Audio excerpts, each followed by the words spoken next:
طلوع آفتاب اور غروب آفتاب کے درمیان کر سکتے ہیں۔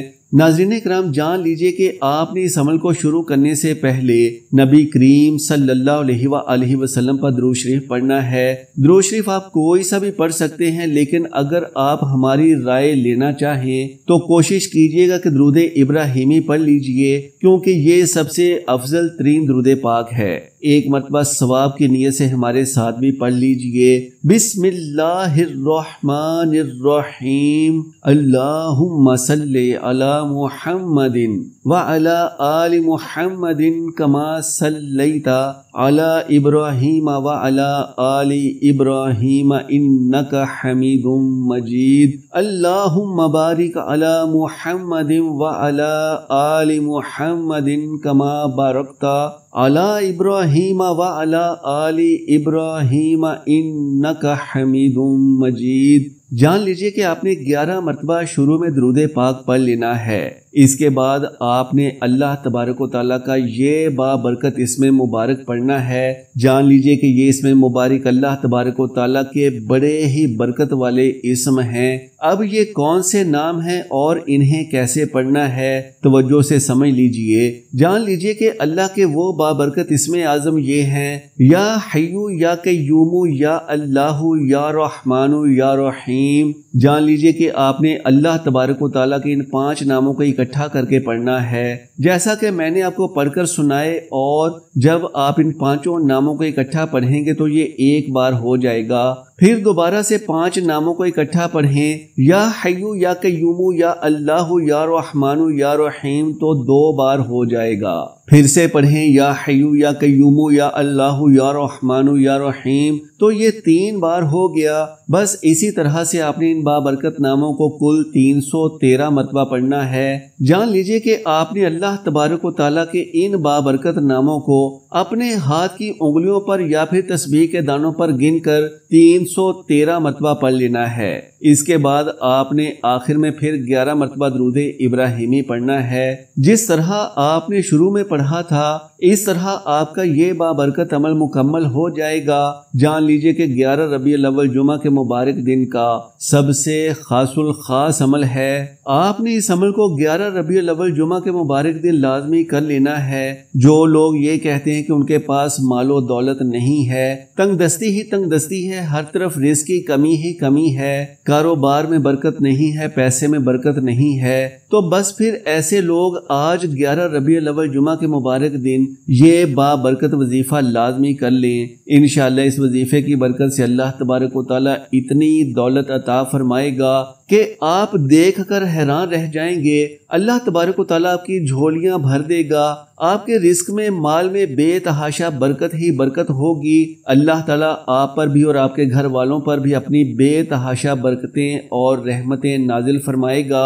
یاد رہے کہ یہ عمل بڑے بڑے ولی اللہ کرتے ہیں، اور آپ اس دنیا میں کہیں بھی موجود ہیں، کسی بھی ملک میں اور کسی بھی علاقے میں موجود ہیں، آج 11 ربیع الاول یوم الجمعہ کا یہ عمل آپ نے لازمی کر لینا ہے۔ ناظرین کرام، یہاں پر آپ کو ایک اور بات بھی بتاتے چلیں کہ اس عمل کو مرد حضرات بھی کر سکتے ہیں اور عورتیں بھی اس عمل کو گھر میں کر سکتی ہیں، اور جن عورتوں کے مخصوص ایام ہیں وہ بھی اس بابرکت عمل کو کر سکتی ہیں۔ یعنی آج 11 ربیع الاول جمعہ کے دن عورتیں اپنے خاص ایام کے باوجود بھی اس بابرکت عمل کو کر سکتی ہیں۔ جب آپ اس وظیفے کو اس عمل کو کر لیں تو آپ نے بارگاہ الہی میں ہاتھ اٹھا کر دعا کرنی ہے۔ انشاءاللہ آپ جس بھی مقصد کے لیے اس عمل کو کر رہے ہیں، جس بھی حاجت کے لیے، اپنی جس بھی خواہش کے لیے اس عمل کو کر رہے ہیں، اللہ تعالیٰ اسے ضرور پورا فرمائے گا۔ آپ کی ہر طرح کی مشکلات، پریشانیاں اور بیماریوں کو بھی جڑ سے ختم کر دے گا، اور آپ پر اپنی بے تحاشا برکتیں اور رحمتیں نازل فرمائے گا۔ اللہ تبارک و تعالیٰ سے دعا ہے کہ نیکی کی بات کو سننے، سمجھنے اور اس پر عمل کرنے کی طاقت و توفیق مرحمت فرمائے، میرا سنانا اور آپ کا سننا قبول و منظور فرمائے، آمین یا رب العالمین۔ ناظرین کرام، آخر میں آپ سے درخواست ہے کہ میری آج کی اس معلوماتی ویڈیو کو لائک اور شیئر کر دیجئے، اور ہمارے اسلامی و اصلاحی چینل کو سبسکرائب کر لیجئے۔ جزاک اللہ خیرن کثیرا۔ اللہ ہم سب کا حامی و ناصر ہو۔